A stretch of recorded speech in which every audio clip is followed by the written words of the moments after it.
ដំបូងគឺយើងរក terminator ជាដែនកំណត់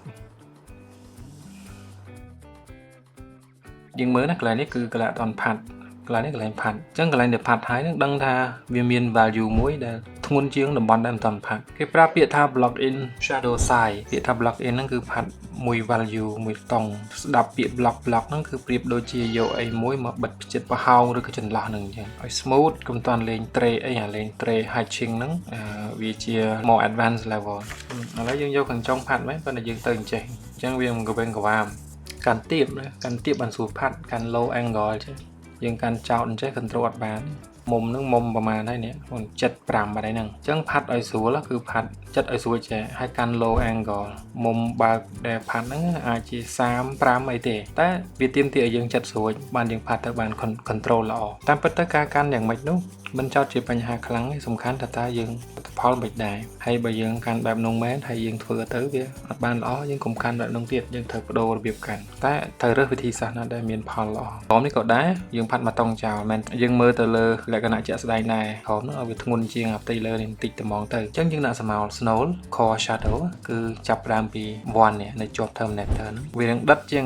form shadow មុនបញ្ហារបស់រៀនដំបូងនោះច្រើនតែខ្លាចថាល្ងឹតពេកខ្លាចថាខ្មៅពេកអត់ហ៊ានសកាត់ផាត់យើងអាចផាត់ត្រេទៅតាម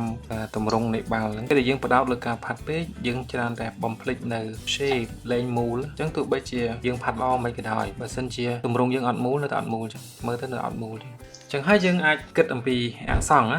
ក្រោមនេះគឺកន្លែងដែលជា occlusion shadow គឺកន្លែងក្រោមនេះដែលលើផ្ទៃក្តារណាកន្លែងហ្នឹងយើងដិតខ្មៅជា line មួយជាបន្ទាត់មួយទំហំក្រាស់គួរសមដែរអានឹងអត់មែនជាផ្នែកនៅលើបាល់ទេផ្នែកនៅលើដីអញ្ចឹងនៅពេលដែលយើងផាត់អាហ្នឹងកុំឲ្យស៊ីចូលសាច់បាល់យើង expand មកខាងដីទម្រង់របស់បាល់ទៅទៅមូលកន្លងហើយបើសិនជាយើងវែងទម្រង់យើងអាចពវល់กระดาษយើងវិលឆ្វេងស្ដាំមើលពី different angle ពីជ្រុងមុំផ្សេងតែយើងនៅតែមូលអត់បើនៅតែមូលអូខេអញ្ចឹងអាសង្ឃហ្នឹងវាមាននទីដែលវាកັບជាមួយនឹងអ្វីមួយកັບជាមួយផ្ទៃអ្វីមួយគឺមានដែរនៅជាប់នឹងអាសង្ឃហ្នឹងគឺវាមាន ambient occlusion គឺតំបន់ដែលពន្លឺបរិយាកាសជុំវិញចូលអត់ដល់អញ្ចឹងវាត្រូវជាបន្ទាត់ដិតខ្មៅហើយវា spray វាភាយអញ្ចឹងនៅលើបាល់ក៏កន្លែងនេះក៏វាមាន ambient occlusion ដែរយើងគិតមើល reflection ណាជះមកគឺចំតំបន់នេះតំបន់មកក្រោមនេះវាចាប់ដើមកោងចូលទៅក្នុងកោងចូលទៅក្នុងអញ្ចឹងតំបន់ដែលកោងនោះវាតែងតែគេចផុតឬក៏ធ្វើឲ្យឥទ្ធិពលនៃពលឺចំណាំងផ្លាហ្នឹងវាថយចុះហើយចិត្តថាបើស្មើគ្នាទៅស្មើគ្នាវាទៅរបស់សប៉ែតទៅរបស់សប៉ែតមិនសប៉ែតណាវាកោងចូលទៅក្នុងវាមកចេះហើយវាកោងទៅក្នុងអញ្ចឹងអាហ្នឹងហៅ ambient occlusion ហើយដោយសារ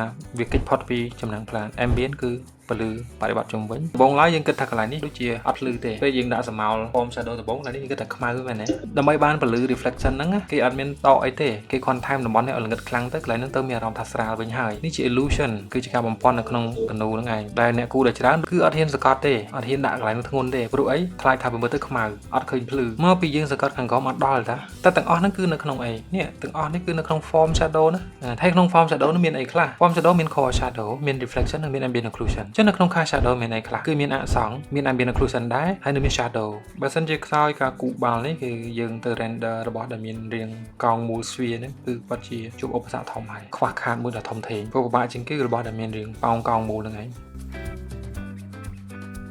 ចាប់ដើមរកតំបន់ half tone ណាតំបន់ half tone គឺមានមួយវ័ននៅជាប់ជាមួយនឹងតំបន់ core shadow ហ្នឹងឯងអញ្ចឹងបើចោះពី3មកកុំឲ្យវាចោះជាកំហុកណាត្រូវបង្កើតតំបន់ 2.9 2.8 2.7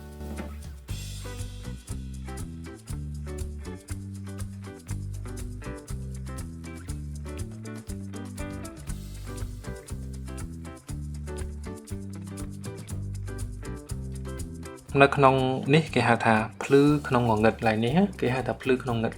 មិនវាភ្លឺមែនប៉ុន្តែភ្លឺក្នុងតំបន់ងងឹតទេកម្រិតភ្លឺហ្នឹងបើយើងធៀបមួយកន្លែងនេះអត់អាចស្មើកន្លែងនេះបាននេះគេហៅថាភ្លឺក្នុងភ្លឺអញ្ចឹងដោយសារ illusion ណាដោយសារវានៅក្បែរខ្មៅខ្លាំងហើយបានយើងមានអារម្មណ៍ថាវាភ្លឺខ្លាំងទោះបីយើងផាត់ល្អមិនក៏ដោយបើសិនទម្រង់យើងមិនសូវមូលក៏មើលទៅអត់មូលដែរ